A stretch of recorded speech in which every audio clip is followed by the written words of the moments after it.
আসসালামু আলাইকুম। কেমন আছো সবাই? আলহামদুলিল্লাহ আমরা ভালো আছি।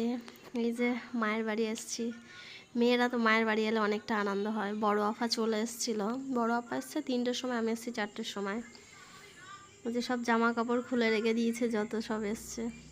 এই যে দেখতে পাচ্ছ আয়নার সামনে একটু স্টাইল মারছিলাম, মায়ের বাড়ি গেছি বলে কথা। এই যে ভাবছি যদি স্টাইল মারাটা যখন হবে তারপরে গিয়ে কাজ করবো। যে চেঞ্জ করতে এসেছিলাম, তারপরে হচ্ছে ভিডিওটা শুরু করলাম, তাই একটু ঢং করছিলাম। বাইরেটা মোটামুটি রোদ, আবার মোটামুটি হাওয়া, মোটামুটি গরম, মানে সবটাই মিলিয়ে আছে।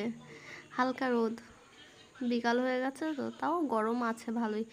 গাছের আম অনেক পেকেছে, অনেক পড়েছে, পেকে গেছে, অনেক পড়েছে। আর এই যে আমার মেয়ে মামার বাড়ি এসছে, বাপরে এর তো আর এক নাটক। মামার বাড়ি এলে এটা করবে না, ওটা করবে না, এটা কেন হয়েছে, ওটা কেন হয়েছে, এসব নানা রকম। এই যে চলো, আমার ভাই হচ্ছে ঘর গোছাচ্ছে আজকে।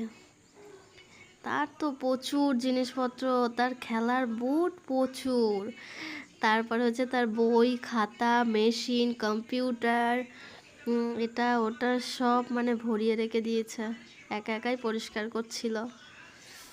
এই যে হচ্ছে আজকে মায়ের বাড়ি হচ্ছে মামারা আসবে, মামিমারা আসবে, তারপরে খালামণিরা, খালুজিরা, ওরা সবাই আসবে। তাই জন্য এই যে মেহমান আপ্যায়নের জন্য সব রান্না বান্না চলছে। আমি হচ্ছে এখানে ভাজা করার জন্য হচ্ছে আলু কাটছিলাম।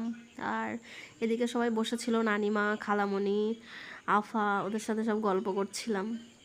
আর ক্যামেরাটা হচ্ছে আমার মেয়ে ধরেছে, আমার মেয়ে হচ্ছে ক্যামেরাটা ধরেছিল।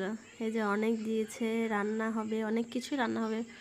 মাছ, মাংস, ডিম, ডাল, আলু ভাজা, ডিম ভাজা, এইসব কাটা হয়ে গেছে। এই যে ধুয়েছি। আমি না আগে ছোটোবেলায় সত্যি কিছু করতে পারতাম না, একটা আলুও কাটতে পারতাম না। যখন মেয়েদের বিয়ে হয়ে যায়, যে নাও মানে শিখে যায় সেও শিখে যায়। সত্যি শ্বশুরবাড়িটা এমন একটা জিনিস। তারপরেও বিয়ে হয়েছে, কেউ ছিল না করার মতো, বোঝানোর মতো, শেখানোর মতো।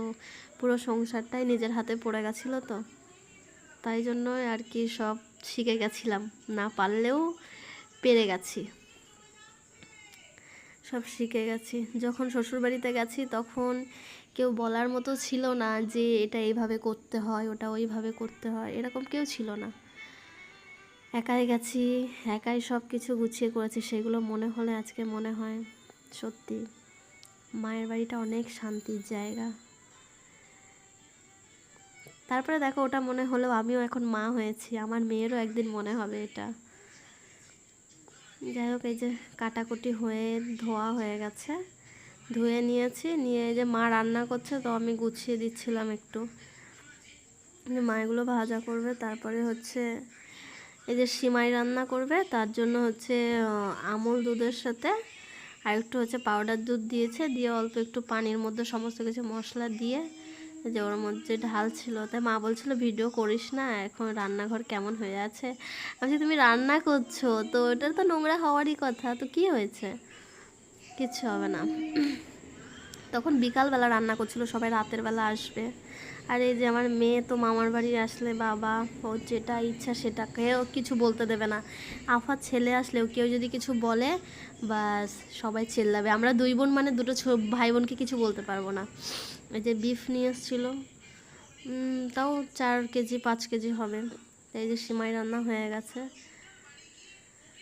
যতই গোছাও যাই করো, বাচ্চা কাচ্চা থাকলে একটু এটা ওটা করবে। এই যে সিমাই রান্না হয়ে গেছে, রেখে দিয়েছে, পরে হচ্ছে পিস কেটে কেটে প্লেটে দেবে। ওটাই দেওয়া হয়েছিল, সেটা মানে সব ভিডিও আর নিতে পারিনি, অনেক হচ্ছে মেহমান ছিল, তা ঝামেলার মধ্যে সব ভিডিও নিতে পারিনি। আর এই যে আমার মেয়েকে বলেছি তুমি যদি ঘরের থেকে বেরাও তারপরে দেখবে, দেখলে সবাই মিলে গল্প করছে। এই যে রাত হয়ে গেছে, রাত তখন সব গল্প হচ্ছিল সন্ধ্যাবেলা, সেটা আর ভিডিও নেওয়া হয়নি। সন্ধ্যাবেলা হচ্ছে এই যে খাওয়া দাওয়া শুরু হয়ে গেছে। এই যে সবাই মিলে খাচ্ছে। এই যে আমার খালুজি হচ্ছে ক্যামেরা দেখে আবার ওইটা মুখে নিয়ে ওরকম করছে। এই যে সবাই বসে খাচ্ছে, এখানে মামাতো বোন আছে, সবাই আছে, অনেকেই আছে। যে ভাইটাই এরা সব দাঁড়িয়ে আছে। চলো আবার পরে দেখা হবে।